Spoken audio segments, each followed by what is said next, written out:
Hi guys everybody, good afternoon. তো তোমরা কেমন আছো? চলো আজকে মঙ্গলবার আমাদের কী রান্না করলাম দেখাচ্ছি। রান্না আমিও করেছি, আমার শাশুড়ি মেয়েও করেছে। এই যে এখানে ভাত হয়েছে, তো যেহেতু মঙ্গলবার নিরামিষ, এই যে এটা হলো একটা তরকারি। এটা হচ্ছে এখানে হচ্ছে কুয়াশ, আলু, বেগুন আর হচ্ছে লাউয়ের পাতা দেওয়া হয়েছে। এই দিয়ে হলো ঢালা সম্বার একটা তরকারি, ঠিক আছে।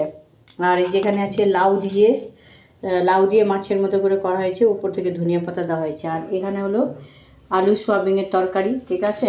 আর হচ্ছে করা হয়েছে আলু আর পেঁপে সিদ্ধ, কারণ যেহেতু আমার বরের জন্ডিস হয়েছিল, তো ওকে আমরা এগুলো দিই।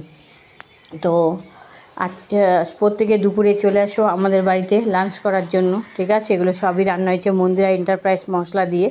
অন্নপ্রাশন বাড়ি, বিয়ে বাড়ি, যে কোনো অনুষ্ঠান বাড়িতে যা যা মশলা লাগবে আমাকে কমেন্ট করো এবং কন্ট্যাক্ট নাম্বার দেবে, আমি সেখানে মশলা পৌঁছিয়ে দেবো, ঠিক আছে।